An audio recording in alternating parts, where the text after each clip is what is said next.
Hello, welcome to Irish Football Fan TV. We're here on the streets of Dublin in O'Connell Street, and we're after seeing the Girls in Green on stage there. A fabulous event with Dublin City Council and Deck Pearce, the Blockwork and Beats, as well as the FAI. But the women's national team, they came out in force.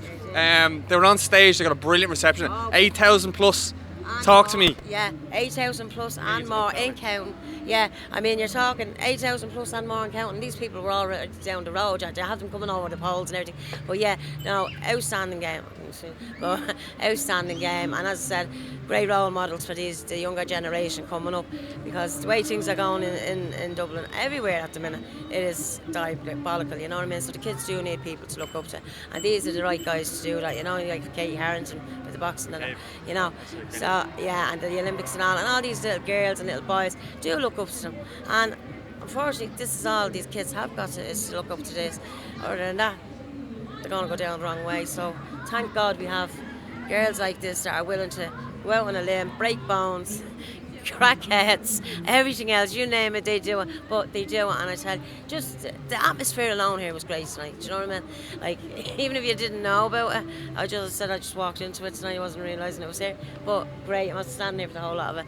And the girls even got in and had an old sing song. So what else can you expect, you know? And you're after even pulling me in for an interview, so I didn't have to go looking. Yeah, you even pulled me I in. even pulled you for an interview. I said, look, there's a good looking guy. I said, he has the old tripod out. I get interviewed here. I'll be on news, yeah. I get my debut. I'm actually trying to hide my tooth because I need to get my tooth. My tooth broke last week. Oh, so should we Photoshop it?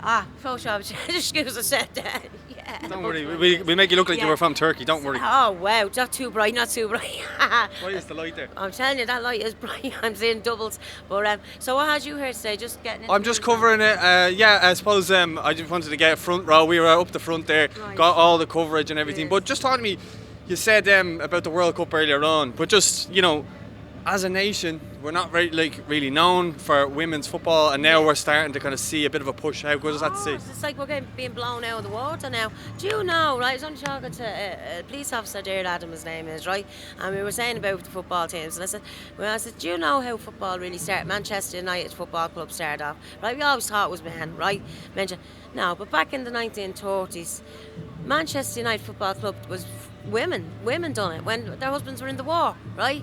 And great footballers they were. So I even have the guard now going backtracking on Google to see what, like, but these women were absolutely amazing. Like, if you look back on your history, that's where it all resonates from. So us women have an awful lot.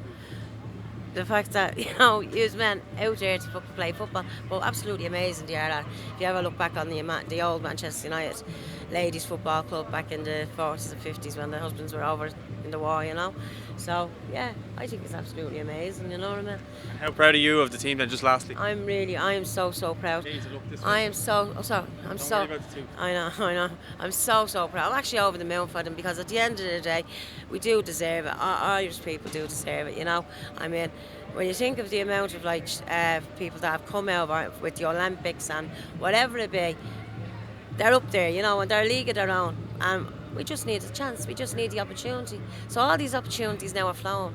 The gates are open. The floodgates now are really open. So they'd want to prepare for the sandstorm, wouldn't they? Well, I think that's what they were saying. Like, the girls, when they were growing up, they didn't have idols to look up to, but now they do. Yeah. I mean, like, I don't know. For me as a kid, like, I was more so music. You know, it would have been music, and I done tap dancing and jazz, but. Well, people I looked up to, the likes of Calamity Jane and Annie, and, you know, because these were sing-along movies, and there was, you know, they were my look-up-tos, because there was dancing and stuff like that. And when it came to the music, then it'd be E17, and, geez, I'm showing my age now, I'm like, Take That, and, you know, so they were my idols, but because sports wasn't really a big thing, do you know what I mean? You know, our sport was get an old can, kick it around, kick the can. I think it's the rise of Katie Taylor, as you said, the boxing, Kelly Harrington, and then you have the women's team now. And I think as well, back in the 90s, Sinead, she done the running in the Olympics. Sonia Sullivan. Oh wow, she blew her out of the water as well.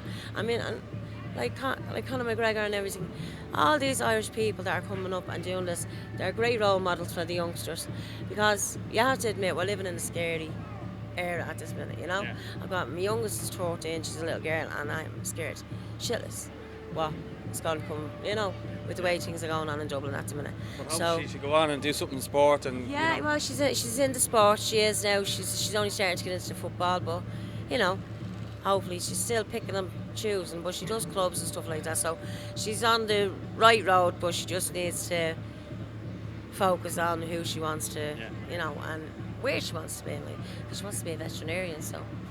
Well, it's a good career, I suppose. Well, listen, Suzanne, thanks very much for your time, right? Thank you so Lovely much. to meet you. It was lovely to meet you. You'll be on the news, yeah? Oh my God, yeah, I'm on my first debut. There you go. Let me know when it is.